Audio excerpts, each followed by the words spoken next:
Assalamualaikum warahmatullahi wabarakatuh. Yang saya hormati Bapak Irham Yuwanamu selaku dosen pengampu mata kuliah materi agama Islam di sekolah dan di madrasah. Perkenalkan, nama saya Konita Amanda Putri, mahasiswa dari Universitas Islam 45 Bekasi, Fakultas Agama Islam, Program Studi Pendidikan Agama Islam, dengan NPM 4118 29 11 21 00 47. Video ini saya buat bertujuan untuk memenuhi ujian tengah semester 4 mata kuliah materi agama Islam di sekolah atau di madrasah, yaitu telaah buku materi kelas 10 Pendidikan Agama Islam dan Budi Pekerti Kurikulum Merdeka Belajar.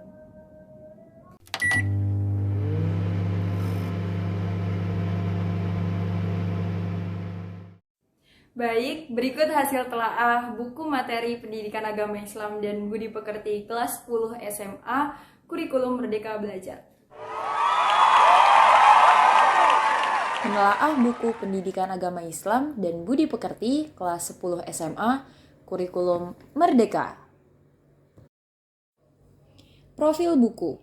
Buku ini ditulis oleh Ahmad Taufik dan Nurwastuti Setiawati, tahun terbit 2021, kota terbit di Jakarta Pusat, penerbitnya Pusat Kurikulum dan Perbukuan, Badan Penelitian dan Pengembangan Perbukuan, Kementerian Pendidikan, Kebudayaan, Riset dan Teknologi, dengan jumlah halaman 328 halaman.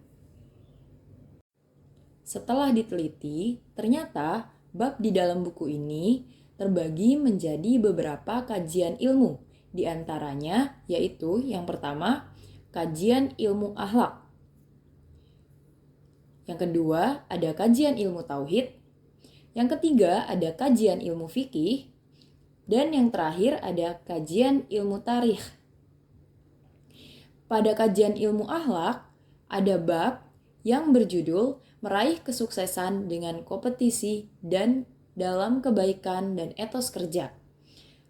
Lalu, menjalani hidup penuh manfaat dengan menghindari berfoya-foya, riya, sum'ah, takabur, dan hasad. Selanjutnya, menghindari pergaulan bebas dan perbuatan zina untuk melindungi harkat dan martabat manusia. Lalu, menghindari akhlak mazmumah dan membiasakan akhlak mahmudah agar hidup nyaman dan berkah. Pada kajian ilmu tauhid terbagi menjadi dua bab, yaitu memahami hakikat dan mewujudkan ketauhidan dan dengan syu'abul iman. Selanjutnya, hakikat mencintai Allah Subhanahu wa taala, khauf, roja, dan tawakal kepadanya. Di dalam rumpun kajian ilmu fikih terbagi juga menjadi dua, yaitu asuransi, bank, koperasi, untuk perekonomian umat dan bisnis yang maslahah. Lalu yang kedua, menerapkan al-kuliyatul al-khamsah dalam kehidupan sehari-hari. Yang terakhir, dalam rumpun kajian ilmu tarikh terbagi menjadi dua, yaitu meneladani peran ulama penyebar ajaran Islam di Indonesia, lalu peran tokoh ulama dalam penyebaran Islam di Indonesia, atau metode dakwah Islam oleh Wali Songo di Tanah Jawa. Kira-kira apa ya yang dipelajari dan diharapkan dari materi di buku ini? Yuk, simak sama-sama penjelasannya. Yang pertama yang akan kita bahas ialah rumpun kajian ilmu akhlak. Di sini, siswa menganalisis ayat Al-Quran hadis mengenai perintah untuk berkompetisi dalam kebaikan, terdapat dalam Quran Surah Al-Ma'idah ayat 48, dan etos kerja atau giat bekerja terdapat dalam Quran Surah At-Taubah ayat 105, serta larangan pergaulan bebas terdapat dalam Quran Surah An-Nur ayat 2, dan larangan berbuat zina terdapat dalam Quran Surah Al-Isra ayat 32. Yang kedua, siswa mempelajari how to be tawadu, atau bagaimana sih menjadi manusia yang rendah hati supaya tidak menjadi manusia yang memiliki sifat tabzir, riya, sum'ah, takabur, dan hasad. Yang ketiga, siswa memiliki tekad untuk menjadi orang yang sabar dan tidak mudah marah, mempelajari cara menghindari sifat-sifat mazmumah, dan membiasakan mengontrol diri. Oh iya, hampir lupa dijelaskan. Jadi, di setiap bab di dalam buku ini selalu memiliki produk atau sebuah kegiatan belajar untuk mengetahui bagaimana hasil kemampuan siswa dalam memahami suatu bab tersebut. Nah, di kajian ilmu akhlak ini ada beberapa produk, yaitu yang pertama ada siswa dapat membaca Al-Quran dengan tartil, serta dapat menghafal dengan fasih tentang ayat Al-Quran dan hadis, serta tentang perintah berkompetisi dalam kebaikan, etos kerja, serta bahaya dari pergaulan bebas dan zina. Yang kedua, siswa juga mampu mempresentasikan tentang pendapatnya mengenai dampak buruk dari pergaulan bebas dan zina yang dicari melalui kajian literatur ataupun berita. Yang ketiga, siswa mampu membuat karya quotes atau menampilkan sosiodrama yang dipublikasikan ke media sosial dengan tema menghindari sifat berfoya-foya, riya, sum'ah, takabur, dan hasad. Wah, seru banget kan? Dari sini terlihat kalau kurikulum Merdeka sudah memanfaatkan teknologi. Oke, yang terakhir, di dalam kajian ilmu akhlak terdapat produk siswa mampu mempresentasikan secara berkelompok tentang menghindari akhlak mazmumah dan membiasakan akhlak mahmudah dengan tema yang telah ditentukan sebelumnya. Oke, memasuki rumpun kajian ilmu yang kedua yaitu kajian ilmu tauhid, di mana siswa mempelajari berbagai cabang iman baik dari pengertiannya, dalilnya, macamnya, serta manfaatnya. Lalu yang kedua, siswa menganalisis tentang tanda-tanda mencintai Allah Subhanahu wa taala, khauf, roja, dan tawakal kepadanya.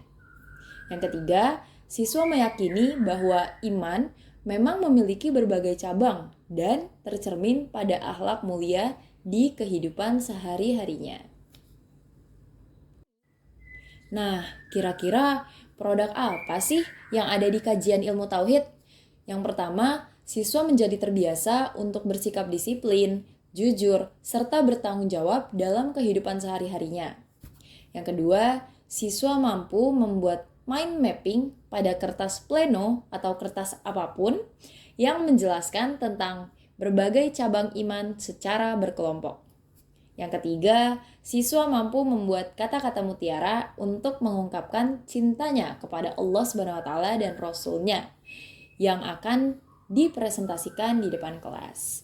Wah, lagi-lagi kreatif sekali ya. Selain memanfaatkan teknologi, kita juga diminta untuk membuat kegiatan peta konsep supaya nggak monoton belajarnya. Memasuki rumpun kajian yang ketiga, yaitu kajian ilmu fikih. Di sini siswa meyakini bahwa ketentuan fikih muamalah dan al-kulliyatu al-khamsah atau bisa disebut juga 5 prinsip dasar hukum Islam merupakan ajaran agama Islam. Yang kedua, siswa memahami baik pengertian, macam-macam, hikmah, serta manfaat fikih muamalah dan al-kulliyatu al-khamsah. Yang ketiga, siswa mempelajari juga nih bagaimana menumbuhkan jiwa kewirausahaan, kepedulian, dan juga kepekaan sosial. Produk yang terdapat dalam rumpun kajian ilmu fikih diantaranya 1. Siswa diminta untuk membuat flyer atau poster mengenai muamalah syariah, lalu diposting ke media sosial dan mengirimkan linknya ke guru PAI dan BP. Yang kedua, siswa membuat poster mengenai Al-Kulliyatu Al-Khamsah yang tujuannya untuk menebarkan pesan Islam rahmatan lil alamin, kemudian diposting juga ke akun sosial media. Keren banget kan? Jadi, kita nggak hanya belajar untuk diri kita sendiri, melainkan kita tebar lagi ilmu kita ke orang lain. Kajian yang terakhir yaitu kajian ilmu tarikh atau ilmu sejarah. Di sini siswa mempelajari serta yakin bahwa perkembangan peradaban Islam di Indonesia merupakan sunatullah dan suatu metode dakwahnya itu santun, moderat, bil hikmah wal mau'izatil hasanah, dan itu juga merupakan perintah Allah Subhanahu wa taala. Dan siswa juga dibiasakan untuk memiliki sikap yang sederhana dan bersungguh-sungguh dalam menuntut ilmu. Siswa juga diminta untuk tekun serta semangat menghargai segala adat istiadat dan perbedaan terhadap keyakinan orang lain atau biasa kita sebut toleransi. Nah, produk dari ilmu tarikh ini ada 3 macam teman-teman. Yang pertama, siswa melakukan sosiodrama secara berkelompok untuk mengilustrasikan keteladanan para ulama penyebar Islam di Indonesia. Wah, seru banget nih untuk teman-teman yang jago acting. Kalian bisa mengembangkan bakat kalian di sini loh. Yang kedua, siswa membuat bagan timeline mengenai sejarah perjuangan dan metode dakwah Wali Songo di Indonesia yang dilakukan secara damai. Biasanya bagan timeline ini dibuat berdasarkan sanad atau urutan dalam penyebaran dakwah yang dilakukan oleh para Wali Songo. Tentunya ini juga sangat mengasah kreativitas teman-teman semua. Yang ketiga atau yang terakhir, siswa mencetak gambar wajah para Wali Songo untuk dijadikan masker, lalu mempresentasikannya seolah-olah mereka sebagai tokoh para Wali Songo dan bertindak memberikan banyak ide, gagasan, dan pemikiran sesuai literasi yang sudah dipelajari di setiap materi. Wah, ini lebih seru teman-teman, karena pasti teman-teman belum pernah ngebayangin kan sebelumnya kalau akan ada pembelajaran dengan metode yang seperti ini. Nah, metode yang seperti ini disebutnya Max Party, karena siswa menggunakan media berupa topeng yang sesuai dengan wajah Wali Songo. Meskipun seseru itu, ternyata setelah ditelaah, buku ini memiliki beberapa kekurangan dan juga beberapa kelebihan. Di antaranya, kelebihan buku Pendidikan Agama Islam dan Budi Pekerti kelas 10 SMA Kurikulum Merdeka, yaitu yang pertama, berbagai macam metode pembelajaran yang diterapkan dalam setiap materi merupakan ciri khas dari kurikulum Merdeka. Nah, berikut beberapa paparan metode yang telah diterapkan dalam kurikulum Merdeka. Yang pertama ada metode drill and practice dan sorogan, yaitu siswa menghafal suatu materi, kemudian ada inquiry learning, menganalisis materi secara mandiri. Yang ketiga discovery learning, yaitu menganalisis manfaat serta penerapan materi dalam kehidupan sehari-hari. Lalu yang keempat ada project-based learning, yaitu menyajikan atau membuat paparan tentang materi.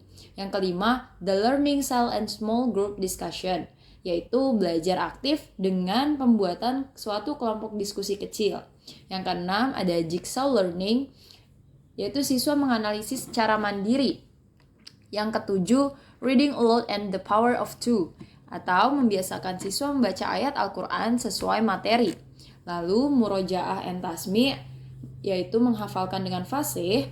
Lalu yang kesembilan, make a match, card sort and information search, yaitu analisa keterkaitan antara ayat Al-Quran dengan materi yang diterangkan.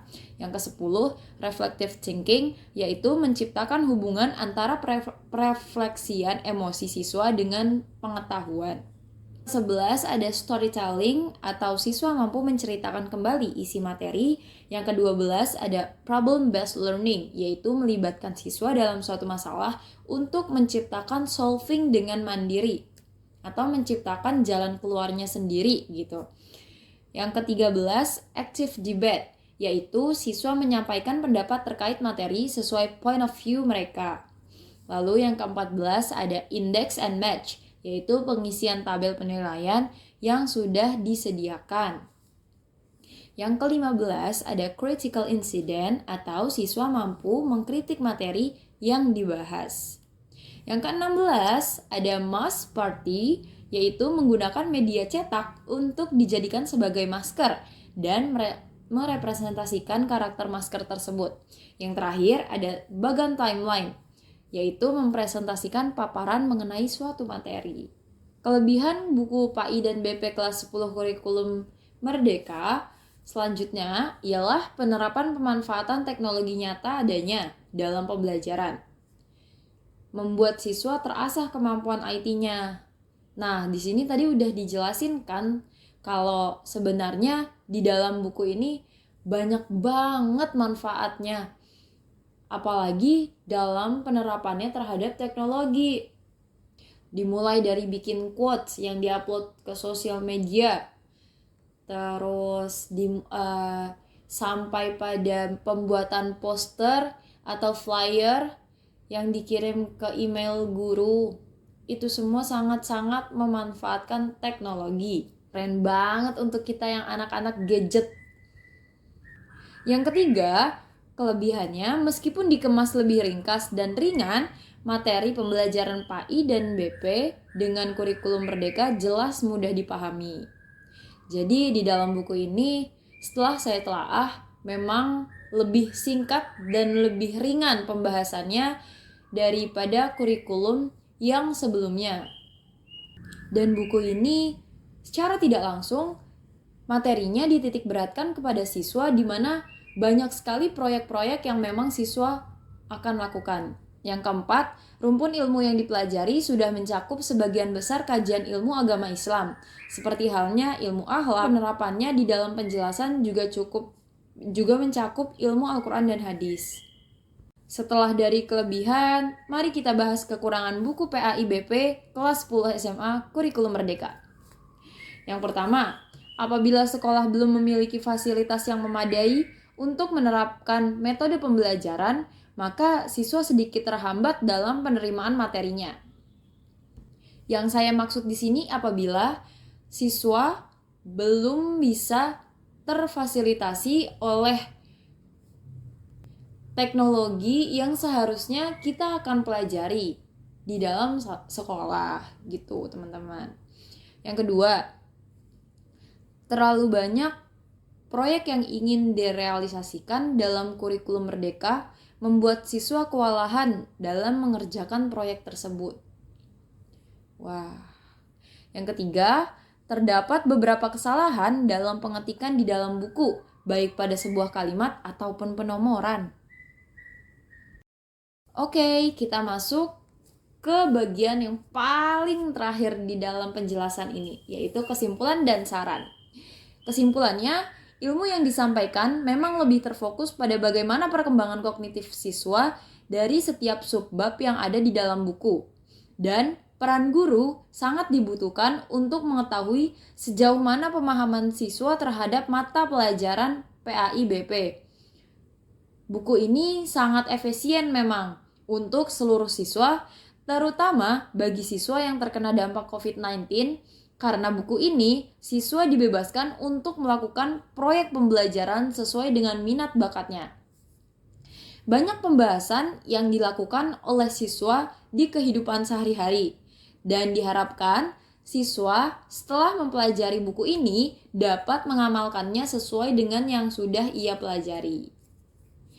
Saran dari saya secara pribadi, dalam penerapan sistem kurikulum Merdeka, sebaiknya sekolah harus benar-benar menyediakan fasilitas yang memadai. Contohnya, seperti adanya Wi-Fi untuk mengakses internet siswa. Kemudian, yang kedua, sarannya, proyek yang dikerjakan oleh siswa sebaiknya digolongkan berdasarkan minat dan bakat siswa. Contohnya, apabila siswa tertarik pada materi PAI BP tentang ilmu muamalah, maka mereka dikelompokkan untuk menyelesaikan proyek tersebut. Seperti itu.